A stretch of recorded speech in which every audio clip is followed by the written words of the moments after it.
다시 말씀드리면 재발성 방광염은 분명히 원인이 있을 것이다. 그 중에 첫 번째는 항생제 내성.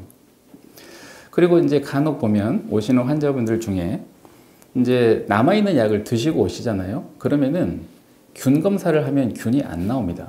우리가 요즘에 이제 항생제 내성 문제가 커서 우리나라에서는 단순 방광염도 소변으로 세균 배양 검사를 권장을 많이 하고 있거든요.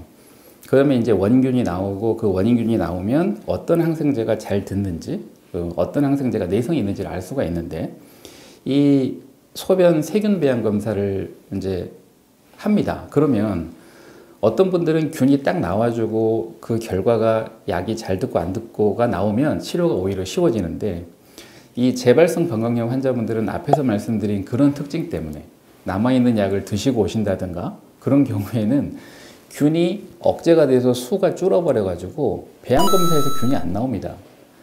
배양검사에서 균이 자라서 어떤 균인지 확인이 되려면 균수가 어느 정도 수가 많아야 되거든요.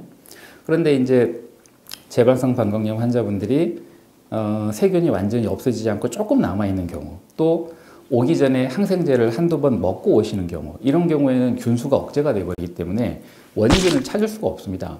그러면은 효과적인 약을 쓸 수가 없는 거고 내성균이 있는 거를 모른 채로 치료를 계속 하게 됩니다.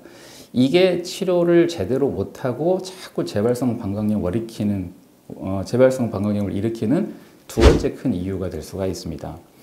그래서 항상 이제 재발성 방광염 환자분들은 병원에 오실 때는 소변 세균 배양 검사를 반드시 해야 되는데, 어떻게 해서든지 항생제를 드시고 오면은 더 잘 안 나온다, 균이 원인을 찾을 수가 없다, 이런 생각을 하시고 병원에 오시기 전에 항생제를 안 드시고 오셔야 더 좋습니다. 그러면 이제 가끔 환자분들께서 그렇게 이야기를 하세요. 밤중에 갑자기 증상이 심해졌다, 주말에 갑자기 증상이 심해졌다, 그럼 어떻게 하느냐. 그럴 경우에는 저는 그냥 소염 진통제만 드시고 오시라고 합니다. 보통 요즘에 이제 집에 타이레놀 같은 소염 진통제 많이 가지고 계시잖아요. 밤중이나 주말에 갑자기 방광염 증상이 나타나면 소염 진통제만 드셔도 증상이 어느 정도 완화가 되거든요. 그렇게 하시고 항생제를 안 드시고 오셔서 검사를 하셔야 그나마 원인균을 찾을 가능성이 있다. 요거를 좀 기억을 해주시면 좋겠습니다. 그리고 이제 검사 방법 중에도 요즘에는 소변으로 방광염 원인균을 PCR 검사라고 해서 유전자 분석해서 검사를 하는 방법도 있습니다. 요즘에 코로나 검사하는 그 PCR 검사랑 같은 원리인데요. 그 검사를 하면 균수가 적은 균도 검출이 됩니다.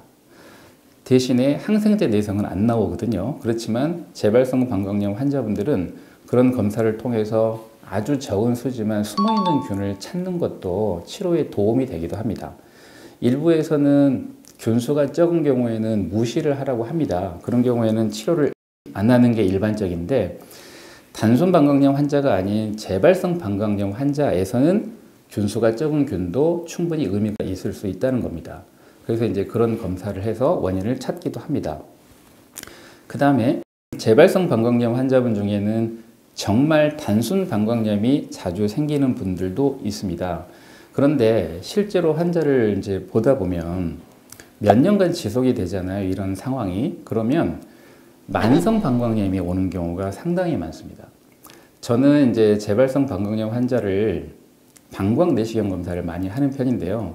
제 생각은 재발성 방광염은 분명한 원인이 있다. 그 원인을 찾기 위해서 방광 내시경을 해야 된다라고 생각을 합니다.